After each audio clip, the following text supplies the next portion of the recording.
Hello అన్న, నమస్తే అన్న. నా పేరు సంపత్ కుమార్ అన్న. యోగవేమ యూనివర్సిటీ వచ్చాను.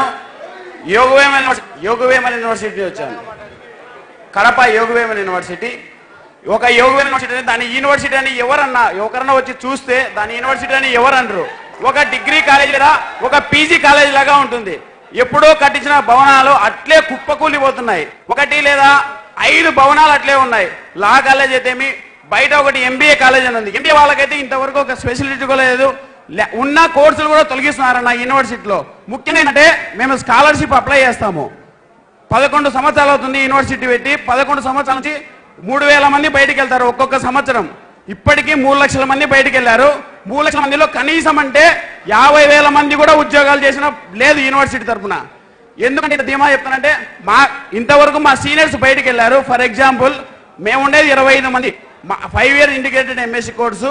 25 మందిలో మొత్తం 300 మంది దగ్గర ఖాళీ ఉన్నారు, వ్యవసాయం చేసుకుంటున్నారు, అమ్మాయిలకు పెళ్లి చేస్తున్నారన్న. మా ఇంత దుర్భర పరిస్థితి. సార్ క్యాంపస్ ఎలక్షన్లు జరపండి సార్ అని అడిగితే మీరు ఏమి రాదు, మీరు బయటికి వెళ్ళండి, సర్టిఫికేట్ మీకు ఇస్తాము, ఎక్కువ మాట్లాడితే పోలీస్ కేసులు, జైల్లో వేయడాలు, అంతకన్నా ఎక్కువ మాట్లాడితే సస్పెండ్ చేయడాలు, 3 months 4 months. మొన్న రీసెంట్గా ఒక అబ్బాయి, సార్ ఏం సార్ మా పరిస్థితి, మాకు ఉద్యోగాలు ఏమంటే నువ్వు ఇంటికి వెళ్ళి వ్యవసాయం చేసుకో, లేకపోతే నేను పోలీస్ స్టేషన్లో పెడతామంటారు. ఏందన్నా దుస్థితి? మీరు ఒక్కసారి యూనివర్సిటీ వచ్చి మీరు పరిశీలిస్తే దానికి అర్థమవుతుందన్న. ఇంకోటి ఏంటంటే యోగ యూనివర్సిటీలో స్కాలర్షిప్ మాకు 10,000 అన్న ఫీజు. మేము ఓసీ క్యాండిడేట్స్, బీసీ వాళ్ళకి అందరికీ అంతే. ఇప్పుడు ఫర్ ఎగ్జాంపుల్ 10,000 స్కాలర్షిప్, మేము 10,000 స్కాలర్షిప్ అప్లై చేస్తాం. వాళ్ళు లెటరు, ఒక ప్రిన్సిపాల్ అయితేమి, ఒక వీసీ అయితేమి, ఒక రిజిస్టర్ అయితేమి ఏ విధంగా లెటర్ ఫార్వర్డ్ చేస్తారంటే విద్యాశాఖ మంత్రి గారికి 6,000 మాత్రమే ఫీజు వాళ్ళకి పంపిస్తారు. మిగతా 4,000 మాతో కట్టిస్తారన్న. ఇంత దుర్పరిస్థితి ఎక్కడా లేదు, ఒక ఓన్లీ యోగం యూనివర్సిటీలో మాత్రమే ఉంది. ఏం సార్ అని మేము ప్రశ్నించే, నీకు ఇంతే ఫీజు వచ్చేది, ఉంటే ఉండండి, లేకపోతే చదువు అనేసి పెట్రోల్ తీసుకొని ఇంటికి పోండి అంటారు. మెస్ బిల్లు అయితే దారుణమైన పరిస్థితి. 2,000 రూపాయల నుంచి 3,000 వరకు రూపాయల మెస్ బిల్లు. అదే 3,000 రూపాయలు బయట కడితే తక్షణంగా రోజు మంచి ఫుడ్ తినొచ్చు అన్న.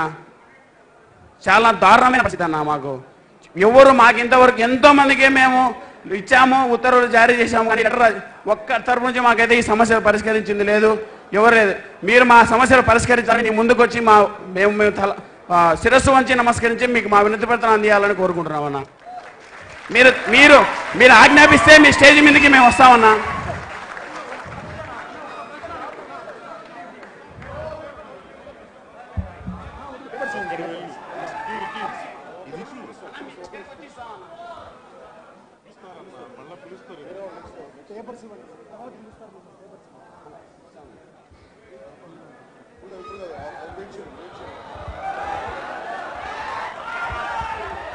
వెయిట్ చేయండి.